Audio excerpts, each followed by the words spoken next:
पुनः उसी विषय पर चर्चा करेंगे कि सुखी जीवन का अचूक मंत्र विपश्यना भाग 2। साथियों, इसका पहला भाग कार्डियो मैंने बनाया था, जिसमें मैंने कहा था कि प्रथम बार जब हम विपश्यना के लिए गए थे लगभग सन 2011 में, तिथि तो मुझे ठीक से याद नहीं, लेकिन वो 2011 का था, आज के 13 साल पहले, 13 क्या 14 साल 14 साल पहले। साथियों, हमारी स्थिति बिल्कुल विपश्यना के विद्या के जो पुरोधा थे, जिन्होंने भारत में इसको पुनः बर्मा से लाया था, माननीय गोयनका जी, उन्होंने भी विपश्यना का अवसर उनके जीवन में तभी उतरा जब उनको माइग्रेन की गंभीर शिकायत थी और उसका इलाज वो दूर देशों तक बड़े बड़े डॉक्टरों से कराए नहीं इलाज संभव हो पाया। तो किसी इष्ट मित्र ने उन्हें सलाह दी कि दूर नदी किनारे एक आश्रम है जहाँ आपको जाने से लाभ हो सकता है, और वो वहाँ गए और उन्होंने विपश्यना की और वो उनको इतना रास आया कि वहाँ कई महीनों रह गए। और उसके बाद जब उनके गुरु ने नहीं बल्कि माननीय गोयनका जी ने जब उनसे, जो कि जैसी की परंपरा है इस देश में गुरुदक्षिणा की चर्चा होती है, उन्होंने जो पहले अपने संस्कार में सीखे थे गुरुदक्षिणा दिया जाता है, उसी के अनुसार उन्होंने कहा कि मैं आपको गुरुदक्षिणा देना चाहता हूँ। वैसे तो बुद्धिज्म में गुरुदक्षिणा का कोई भी प्रावधान नहीं, इस तरह की कोई चर्चा नहीं है, लेकिन चूँकि वो इसी जो है घेरे से निकले थे हिंदुइज्म के, तो उन्होंने जो है उनसे गुरुदक्षिणा देने की बात कही। तो बायोखिन या ऐसे कुछ नाम था गुरु जी का। उन्होंने कहा कि ठीक है, ऐसा तो कुछ यहाँ प्रावधान नहीं है लेने देने का, लेकिन यदि आप चाहते हो गुरुदक्षिणा देना, तो मैं चाहता हूँ कि जो है ये विद्या भारत से यहाँ आई है और वहाँ विलुप्त हो गई है, तो तुम्हारी गुरुदक्षिणा यही होगा कि तुम इसको पुनः उस देश में लोगों को बताओ जिस देश की मिट्टी से ये आया है। और उसके तहत उन्होंने विपश्यना का प्रचार किया। मेरे साथ भी घटना कुछ ऐसी ही घटी। मुझे माइग्रेन की शिकायत थी और इतनी गंभीर शिकायत थी कि मैं दर्द के मारे बहुत हराता था, 2-2 इंजेक्शन लगता था, तब कहीं मुझे रेस्ट मिलता था। मैं बहुत परेशान था। उसी बीच में एक साथी माननीय जी साक्या जी, जो अरैल बुद्ध विहार का प्रबंधन देखते हैं, उन्होंने हमें सुझाया कि आप यदि विपश्यना सेंटर चले जाओ, 10 दिवसीय प्रशिक्षण में भाग ले लो, तो शायद आपको कुछ लाभ हो जाए। उम्मीद है कि ज़रूर लाभ होगा। और फिर उनके इस प्रोत्साहन से, वैसे तो अकेले में जाने में वैसे संकुचित विचार का हूँ, लेकिन मैंने उनसे कहा कि नहीं, आप चलेंगे तब चलेंगे। उन्होंने वादा किया, हालांकि उनके जाने का इरादा नहीं था, वो मुझे तैयार करना चाहते थे। और अंतिम समय में जब जाने की बात हुई तो उन्होंने कहा कि मैं लखनऊ में हूँ, आप चले जाइए। और मैं हिम्मत जुटा करके गया। तो साथ ही वहाँ जाता है, जब वहाँ जाते हैं तो वहाँ पहले रजिस्ट्रेशन होता है। रजिस्ट्रेशन हुआ। अब एक जो ये as a Buddha vihar type का होता है, जहाँ वो आवासीय होता है, किचन होता है और लोगों के लिए हॉस्टल होता है। इसमें स्त्री और पुरुष की हॉस्टल जो है एक छोर से दूसरे छोर पर होती है। एक छोर पर पुरुष का होता है, दूसरे छोर पर महिलाओं का हॉस्टल होता है। बीच में धम्मा हॉल होता है जहाँ विपස්සना कराई जाती है। तो साथियों, पहले दिन शाम को खाने में खिचड़ी दी गई और उसी समय पहले तो मैं बता दूं कि जैसे रजिस्ट्रेशन होता है उसमें एक फार्म भरना होता है जिसमें वहाँ की शर्तें लिखी होती हैं कि आपको अपना सब कीमती सामान जो है एक झोले में रख करके बंद करके और उस झोले का रजिस्ट्रेशन हो जाता है, रजिस्टर में दर्ज हो जाता, वो नंबर डाल दिया जाता है, वो झोला मिलता है, उसमें आप अपना सब कीमती सामान उसमें रख देंगे। उसमें ये भी निर्देश होता है कि आप मोबाइल अंदर नहीं ले जा सकते, उसको स्विच ऑफ करके उस झोले में रख देंगे। यदि आप पैसा लिए हैं तो वो रख देंगे, सोना चांदी है तो वो रख देंगे, किताब कॉपी है तो वो रख देंगे। यानी आपको केवल सशरीर जाना है और आपके पास कुछ नहीं रहना। शाम को होता है, खिचड़ी खाने को दी जाती है और उसके बाद बताया जाता है कि 10 दिन का आपका कार्य व्यवहार कैसा रहेगा। वहाँ बताया जाता है कि इस सत्र के बाद, यानी अभी जो ये चल रहा है, बताया जा रहा है, इसके बाद से आपका बोलना बंद हो जाएगा और आप केवल घंटी के इशारे पर ही काम करेंगे। सारे हॉस्टल के बाहर गेट के पास वो टाइम टेबल लगा होता है, उस टाइम टेबल के हिसाब से घंटी बजती है और उसी से हम जान जाते हैं कि ये खाने की घंटी है, ये मेडिटेशन में जाने की घंटी है, ये जगने की घंटी है। और वहाँ से हमारा बोलना बंद हो जाता है। ये होता है कि अब इसके बाद आप नहीं बोलेंगे। 10वें दिन जब परमिशन दिया जाएगा तभी आप बोलेंगे।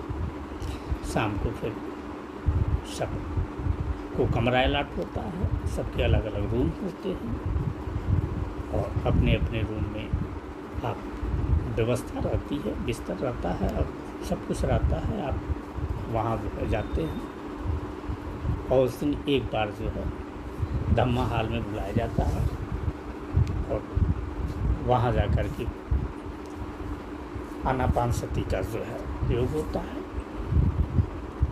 ये सारी चीज़ें हो जाती हैं और उस दिन खिचड़ी मिलती है। उसके अलावा बता दिया जाता है कि अब आपको 11:30 बजे भोजन मिलेगा, सुबह 6:30 बजे नाश्ता मिलेगा, शाम को नाश्ते के रूप में चाय और लाई मिलती है। जो लोग पुराने साधक होते हैं उनको तो लाई भी नहीं मिलती है, नींबू पानी मिलता है। तो हमारा पहला दिन का सफ़र शुरू हुआ, रात हुई, हम सोए, सुबह 4 बजे घंटी बज जाती है और जो टाइम टेबल के हिसाब से 4 बजे हमको उठना होता है। घंटी बजती है, लोग उस घंटी के अनुसार उठते हैं। क्योंकि व्यवस्था के वहाँ पता है उनको कि लोग नए हैं, सबकी आदत नहीं है सुबह 4 बजे जगने की, इसलिए कुछ पुराने साधक हैं जिनकी ड्यूटी लगाई जाती है कि 4 बजे के बाद वो देखें और एक घंटी लेकर के वो बजाते हुए जाते हैं सबके कमरे के सामने से। तो जो उठ गया है वो तो अपने क्रिया में लग गया, जो नहीं उठा है उसके दरवाजे पर 2 मिनट रुक करके बजा देते हैं ताकि वो जग जाए, वो जान ले कि समय हो गया है। इसके बाद सब लोग नहा धो करके जैसा भी जिसका वो है फ्रेश होकर के 4:30 बजे की घंटी बजती है, सीधे हम महाल पहुंचा जाता है और 4:30 से 6:30 बजे तक विपश्यना होती है। विपश्यना नहीं बल्कि यूँ कहिए कि आप केवल आनापानसति होता है। आनापानसति का अभ्यास का मतलब है कि हमको सुख आसन में बैठ करके आँख बंद करके अपने नासाद्वार पर अपने मन को लगाना है कि ये निरीक्षण करना है, ये देखना है कि सांस कब आई और कब गई। केवल इसी का अभ्यास को करना होता है। 6:30 बजे घंटी बजती है और आदेश नियम के अनुसार वहाँ से सीधे किचन में प्रवेश होता है। सब लोग सीधे किचन में जाते हैं। वहाँ नाश्ते में दलिया और या सीजन का कोई फल है वो होगा और चाय ये मिलती है। 1 घंटे का रेस्ट होता है, फिर घंटी बजती है, फिर धम्माम हाल में जाते हैं, फिर 1 घंटे बाद आप वहाँ से फुर्सत होते हैं। तो वो जो बीच का समय होता है, तो चूँकि कोई यदि जो बात करने वाला है, बात करना चाहता है, तो पहली बात तो सब अजनबी होते हैं। दूसरी बात ये है, कोई यदि बात भी करना चाहता है तो अगला व्यक्ति उससे इसलिए बात नहीं करता है कि उसका मौन भंग हो जाएगा, जिसकी वहाँ शर्त होती है कि आप मौन भंग नहीं करेंगे। आप जब तक आपको आज्ञा न दी जाए बोलने की, तब तक आप नहीं बोलेंगे। और पूरा दिन ये चलता है। बीच में 11:30 बजे की घंटी जब बजती है तो सीधे किचन में जाया जाता है। वहाँ खाना लगा रहता है। अपने हाथ से आप थाली उठाइए और जो चीज़ जितना खाना है, जितना आपकी डोज है, जितना आप महसूस करते हो उतना लीजिए, बैठ करके एक किनारे आप खाना खाइए और उसके बाद वो थाली फिर वहीं नल के पास चाहिए, उस थाली को धोते हैं, धो करके अपना रख देते हैं, पोंछ करके रख देते हैं। फिर वापस जो है हम लोग ग्राउंड में आके अपना टहलते हैं। 1 घंटे लगभग 1.5 घंटे बाद फिर घंटी बजती है, फिर वहाँ ये समय साथियों इतना नीरस होता है कि न मन इधर लगता है न मन उधर लगता है, ध्यान में भी मन नहीं लगता। हमेशा घर की याद आती है, बच्चे कैसे, पत्नी कैसी, यहाँ क्या हुआ, वहाँ क्या हुआ, मन घबराता है। लेकिन आप साझा किससे करेंगे? साझा करने के लिए कोई नहीं होता है। भागने का मन आता है कि यहाँ से भाग जाएं, एक दिन जब ये घबराता है। लेकिन जो तपोभूमि की बाउंड्री है वो जेल की बाउंड्री की लगभग है, जिसको चाह करके भी आप पार नहीं कर सकते। फिर हम मन महसूस के रह जाते हैं, प्रयास करते हैं, उसी रूटीन में 9 बजे सोने का प्रयास करते हैं। खाली पेट नींद नहीं आती है, करवटें बदलते रहते हैं और किसी तरह से नींद आ जाती है। कब नींद आ गई पता नहीं, पता तब चला जब 4 बजे की घंटी बजती है। 4 बजे फिर वही रूटीन शुरू हो जाता है आनापानसति का। ये जो 3 दिन आनापानसति का होता है, यही सबसे कठिन समय है, जिसमें जो है दुनिया की सारी बातें याद आ जाती हैं, दुनिया की सारी समस्याएं याद आ जाती हैं। मन ये होता है कि किस तरह से यहाँ से निकल भागें। और आपको बताऊं कि मैं तो इतना परेशान था, हालांकि सब लोगों की भी लगभग स्थिति यही रहती है, लेकिन कोई एक दूसरे से साझा नहीं कर सकता, क्योंकि बोलने की मनाही है। आप साझा करना चाहो तो कोई सुनने वाला नहीं मिलेगा, और सुन भी ले तो उसकी प्रतिक्रिया नहीं देती है, तो आपको क्या उससे समझ में आएगा। इस प्रशिक्षण के दौरान इस तपोभूमि में मुझे तीसरे दिन लगभग बहुत सी बेचैनी हुई, और वो बेचैनी और तब बढ़ गई जब एक जापानी महिला को स्वास्थ्य कारणोंवश उसको छुट्टी दी जा रही थी, वो जा रही थी। उसको देख करके मन मेरा व्याकुल हुआ, किसी तरह से हमको भी मौका मिल जाए, हम यहाँ से निकल भागें। मैं अपने प्रबंधक के पास जाता हूँ, हाथ जोड़ता हूँ कि मुझे बहुत दिक्कत है, मुझे सर में दर्द है, मुझे गैस बनती है। प्रबंधक केवल प्रबंधक है, वो विपश्यना सेंटर का केवल प्रबंधन देख रहा है। उस व्यक्ति से बात करके मुझे लगा कि जल भी ज़मीन प्यास।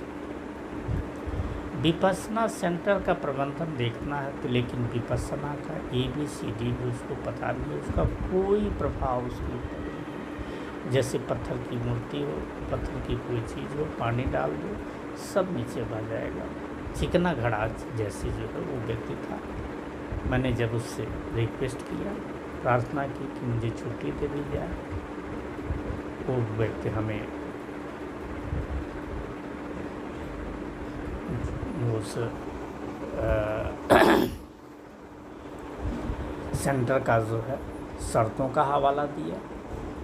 कहा आप ही जैसे लोग यहाँ की व्यवस्था को ख़राब करते हैं, सारी चीज़ें उसमें लिखी हुई थी, फिर आप क्यों जो है साइन किए, क्यों आए?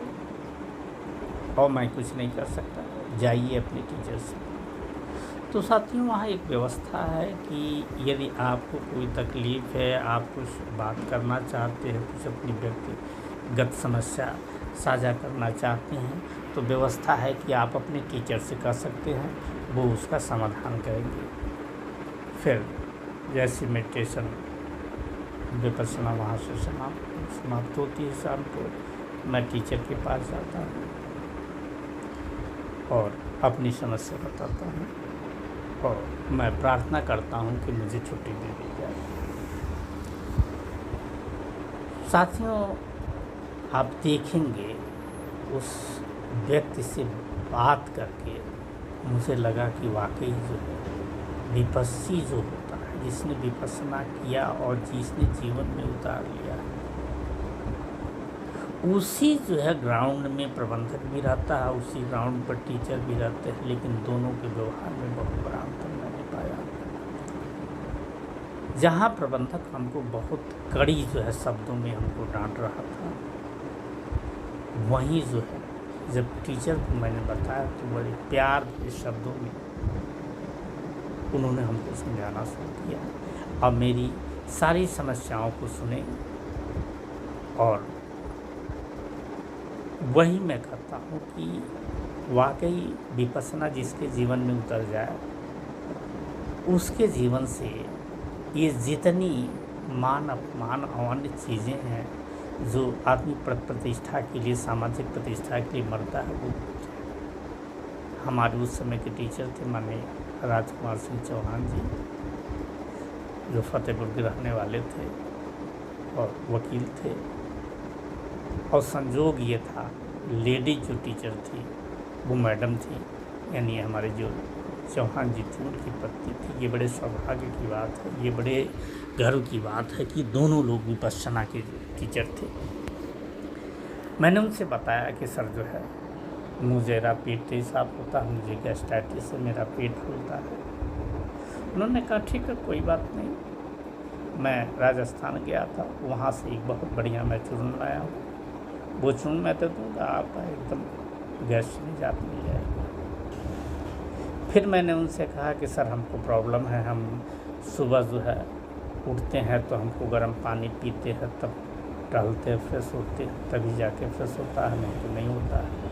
तो वो प्रॉब्लम है, वो हमारे लिए दिक्कत है, वो गर्म पानी हमको कहाँ मिलेगा।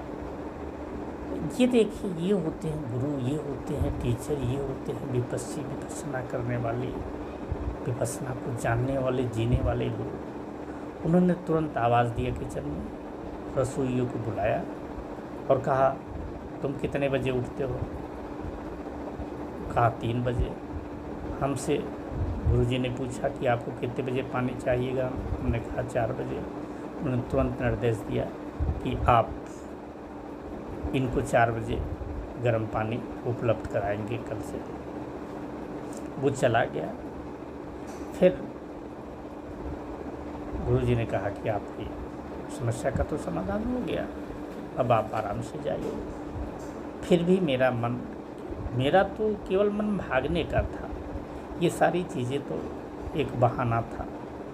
प्रॉब्लम ज़रूर थी, लेकिन उतनी नहीं थी जितना मेरा भागने का जो है मन था।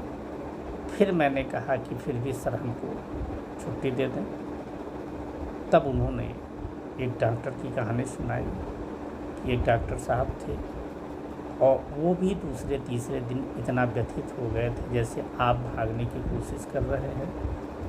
वो भी इसी तरह से छोड़ के जाने का प्रयास कर रहे थे। उनको मैंने समझाया और जिस समय वो मेरी बात मान करके समझ करके रुक गए, जैसे उनका तस्वीर से शिविर शुरू हुआ, वो मेरे पास आए और उनकी आंखों में आंसू था।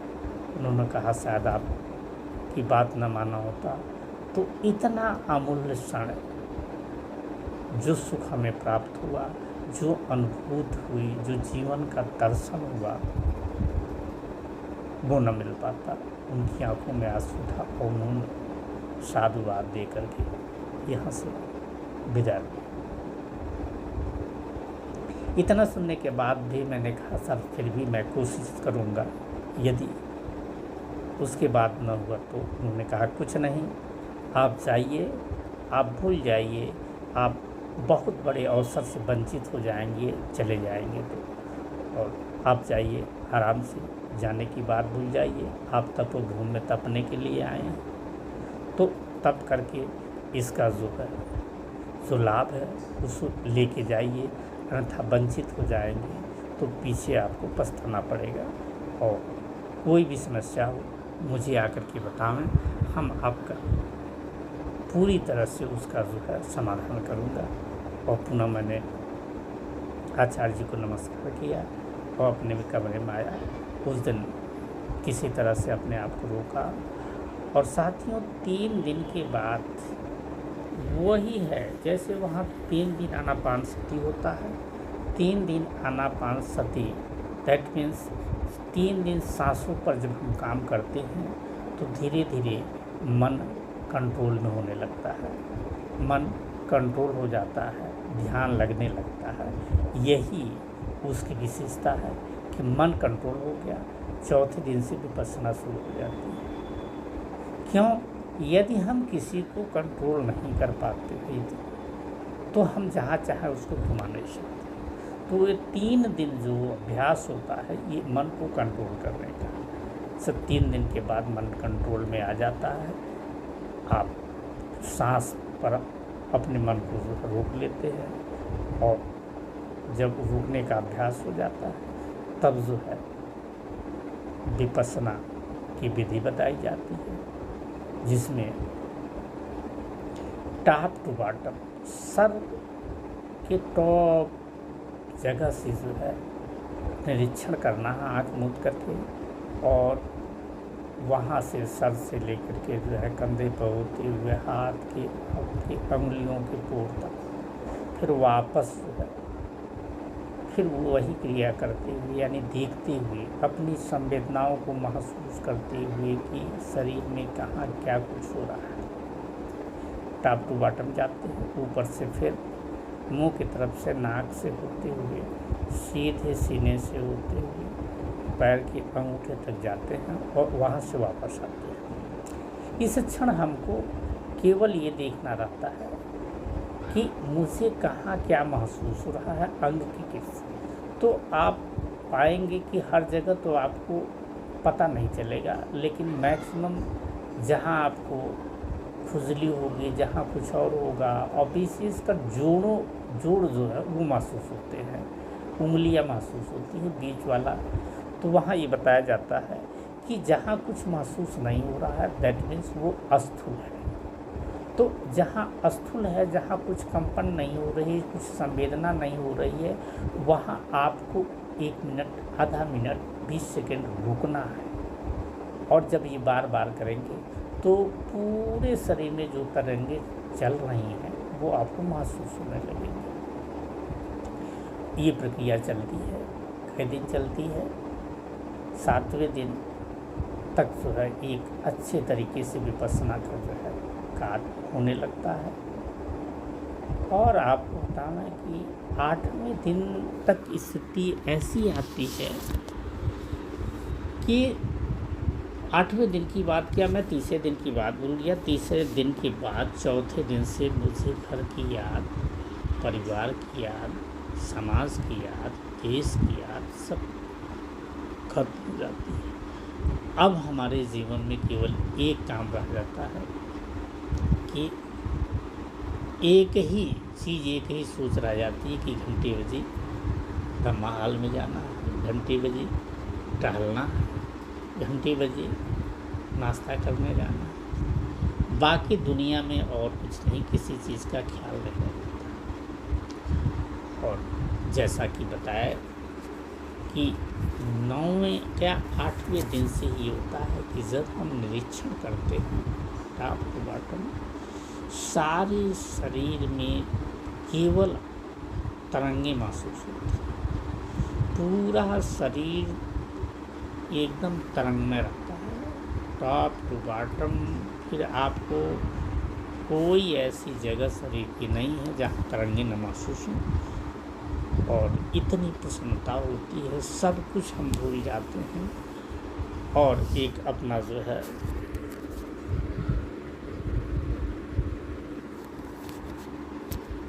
जिस दिन हम वहाँ से निकलते हैं, उस दिन निकलने के बाद बोलने की इच्छा नहीं करती है। 10वें दिन बोलने का परमिशन मिलता है कि अपना विचार साझा करें, और उसके अगले दिन छुट्टी मिलती है। लेकिन जब वहाँ से बाहर निकलते हैं तो लगता है कोई बहुत बड़ी जीत हमने हासिल की है।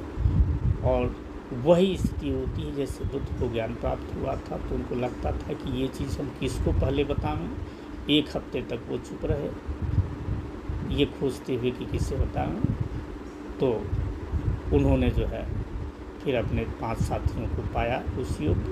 वही हाल वहाँ से निकलने को होती है। आपको लगता है कि आपने संसार की सबसे बड़ी जीत जीत ली, और वो प्रसन्नता आप शब्दों में वर्णित नहीं कर सकते। यही हमारे विपश्यना सेंटर के प्रथम 10 दिवसीय शिविर के अनुभव रहा। सभी को नमो।